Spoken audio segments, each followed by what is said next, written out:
13 grade, aceasta este temperatura la 2 metri sub curtea ta chiar acum. Erau 13 grade ieri, acum sunt tot 13 grade și vor fi tot 13 grade în ianuarie, în anul viitor, când centrala ta va dudui toată noaptea, iar factura de încălzire va depăși 1500 de lei, iar casa ta va fi tot rece până dimineață. La 2 metri adâncime pământului nu-i pasă ce lună este. O țeavă îngropată captează acea temperatură, 60 de metri de tub de plastic, un ventilator și un șanț. Cost total, doar câteva sute de lei în materiale. Aerul care intră la un capăt la minus 12 grade iarna este la celălalt la 10 grade. Aerul care intră la 35 este la 18. Pământul face gratuit 80% din treaba pe care o face centrala ta.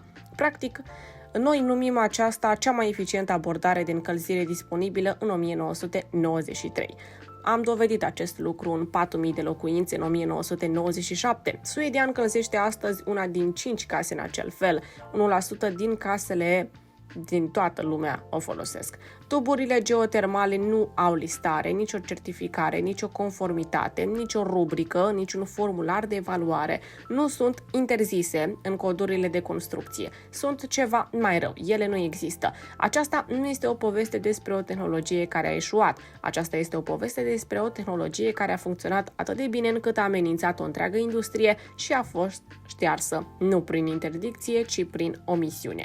Arhiva se deschide în jurul anului 500 înainte de Hristos, în provincia Khorasan, în ceea ce este acum nord-estul Iranului. Constructorii nu aveau electricitate, nici compresoane, nici tubulatură din tablă. Ceea ce aveau era o înțelegere a adâncimii. Au săpat puțuri verticale la poalele munților Binalud, le-au conectat cu tuneluri ușor înclinate și au lăsat gravitația să tragă apa din acvifer către așezările de la suprafață de mai jos. Erau 427 de puțuri pe o lungime de 33 de kilometri, iar puțul principal avea o adâncime de peste 300 de metri. Sistemul se numea Kanat. Kanatele din Kesebay în Gonebad au fost construite între 700 înainte de Hristos și 500. Ele funcționează și acum, nu ca exponat de muzeu, nu ca o restaurare, ci ca infrastructură.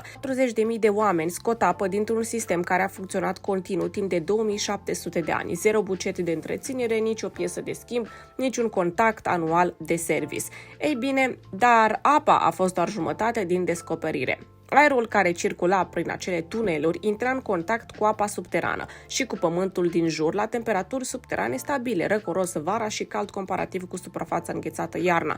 Acel aer se răcea dramatic înainte de a ieși din clădiri prin deschiderile de la subsol. Canatul nu era doar un canal de apă, era un sistem de climatizare, fără compresor, fără refrigerant, fără electricitate, doar o țeavă îngropată în pământ și fizica pe care pământul o oferă gratuit.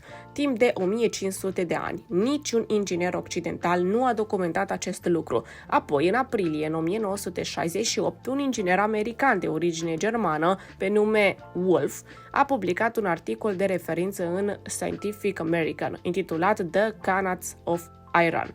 Wolf parcursese el însuși tunelurile, măsurase temperaturile aerului în subteran și le comparase cu suprafața deșertului de deasupra. Ceea ce a descris nu era un șanț de irigații primitiv, era un sistem de schimb termic proiectat cu precizie, care proceda orice aparat de aer condiționat mecanic de pe pământ cu mai bine de 2 milenii.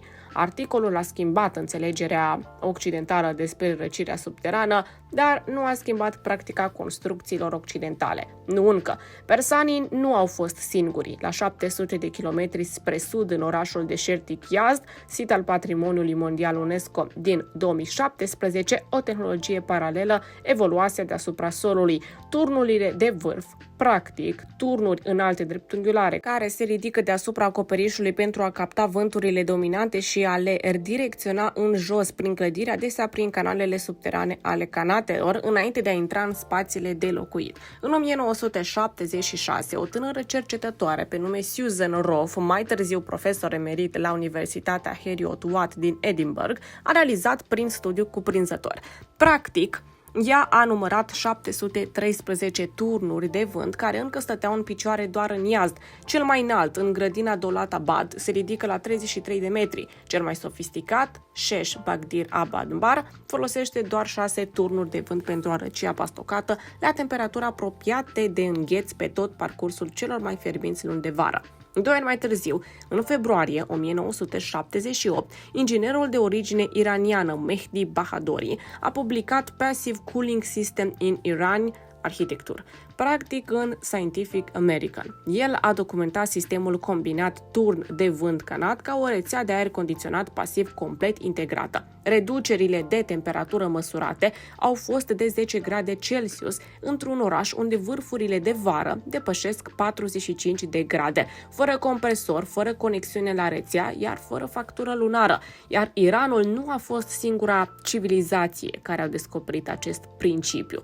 Galerii boltite semisubterane parțial îngropate în pământ, exploatând temperaturile subterane stabile pentru răcire. Asta au construit și romanii. Cryptoporticus, așa cum se numeau, din Arles, construit între 30 și 20 înainte de Hristos, este acum sit al Patrimoniului Mondial UNESCO. La Turpan, în provincia chineză Xinjiang, sistemul Carez cuprinde peste 1100 de puțuri ce conectează mai mult de 5000 de kilometri de canal subteran, iar localnicii încă stau în interiorul tunelurilor în timpul căldurii extreme. Orașele subterane din Capadocia mențineau temperaturi stabile tot anul prin îngroparea adâncă în rocă vulcanică.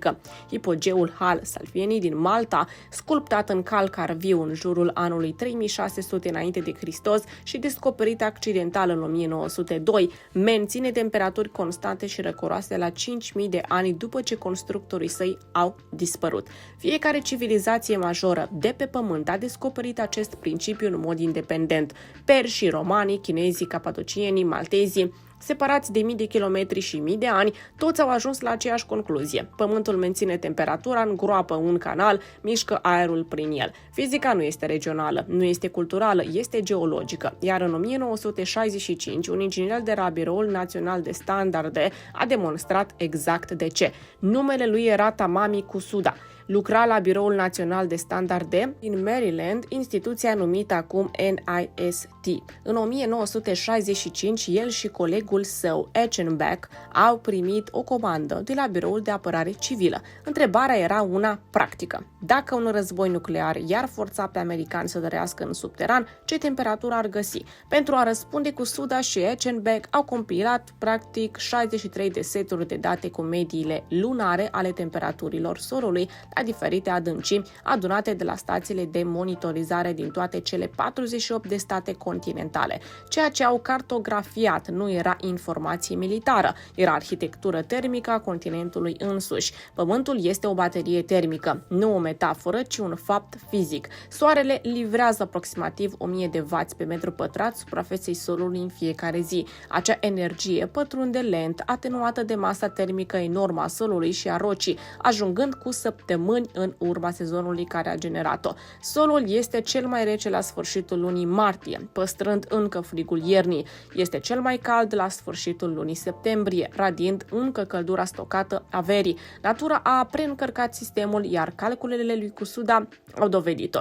El a publicat ceea ce a devenit corelația Kusuda-Echenbeck, o funcție sinusoidală cu amplitudine care scade exponențial, care prezice temperatura solului nederanjat la orice adâncime, în orice moment al anului, în orice locație. 60 de ani mai târziu, acea ecuație este încă implementată în software-ul de simulare a clădirilor Energy Plus al Departamentului de Energie. Nu a fost înlocuită niciodată și nici nu a fost nevoie. Acum adu această fizică la tine acasă. Centrala ta se luptă să ridice aerul la minus 12 grade din ianuarie, la 20 de grade, 32 de grade de muncă. Compresorul tău este supra-solicitat. Factura ta de gaz crește. Tubulatura ta geme toată noaptea. La 2 metri sub fundația ta, pământul menține 13 grade.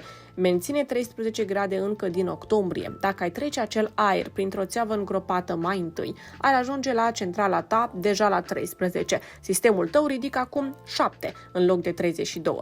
Același termostat, același confort, o cincime din energie. În timpul verii, matematica se inversează. Aerul de 35 de grade intră într-un tub îngropat și iese la 18-21 de grade. Aerul tău condiționat abia dacă pornește. Acest lucru nu este teoretic. În 2003, un cercetător pe nume Jens de la Institutul Fraunhofer pentru sisteme de energie solară din Germania a monitorizat tuburile geotermale de la clădirea de la birouri. 26 de tuburi, fiecare având între 67 și 107 metri lungime. Când temperaturile ambientale de vară depășeau 30 de grade, aerul ieșea din tuburi la 18, o scădere de 12 grade, răcire gratuită. El a măsurat-o, publicat-o și a mers mai departe.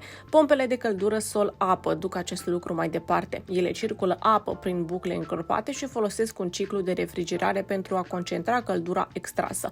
Rezultatul sună imposibil. Pentru fiecare unitate de electricitate consumată, sistemul livrează între 3 și 5 unități de energie termică, eficiență de 300 până la 500%. Nu încalcă legile termodinamicii. Sistemul nu creează căldură, o mută. Pământul oferă energie termică gratuit. Electricitatea plătește doar transferul, iar cea mai simplă versiune a acestui sistem, doar țeava, doar aerul, doar pământul, costă în jur de 7500 de lei. Un antreprenor de drenaj din mediul rural a oferit un preț de aproximativ 30 de lei pe metru pentru tub și șanț combinat. 60 de metri de țeavă de drenaj cu rugată și un utilaj de săpat închiriat costă în total de 3500 și 4000 de lei. O pompă de căldură aer centrală costă între 40.000 și 100.000 de lei. O pompă de căldură sol-apă verticală costă între 125.000 și 225.000 de lei. Aceeași fizică, aceeași baterie termică, o fracțiune din preț, fără piese în mișcare sub pământ, fără refrigerant, fără revizie anuală. Durata de viață a țevii este de 50 până la 100 de ani. Fizica a fost publicată, datele au fost măsurate. Practic, totul și-a făcut declarația. Și apoi nu s-a întâmplat nimic. În 1993, Agenția pentru Protecția Mediului a lansat un raport intitulat Climatizarea spațiului, următoarea frontieră. Autorii și colegii săi au comparat sistemele sol-apă, aer-aer și cele pe gaz în 6 locații. Concluzia lor a fost, fără echivoc, pompele de căldură sol-apă erau cele mai eficiente din punct de vedere energetic, cele mai curate ecologic și cele mai rentabile sisteme de climatizare disponibile. În 1995, EPA a inclus pompele de căldură sol-apă în programul de etichetare Energy Star. Guvernul federal aprobase tehnologia cu cel mai puternic limbaj de care dispunea. Apoi a venit dovada la scară largă. În 1994 până în 1997, armata a semnat un contract de performanță energetică de 18 milioane și a modernizat 4.000 de unități de locuințe pentru familiile militarilor cu pompe de căldură sol-apă. Proiectul a presupus forarea a peste 550.000 de metri liniari pe verticală și instalarea a 1,1 milioane de metri de țeavă. Ei bine, după asta au venit și au evaluat rezultatele independent. Cifrele nu au lăsat loc de interpretări. Economiile de electricitate au fost de 32,5% din consumul de dinainte de modernizare. Nu doar electricitatea pentru încălzire, ci electricitatea totală. Reducerea cererii la orele de vârf a fost de 40%.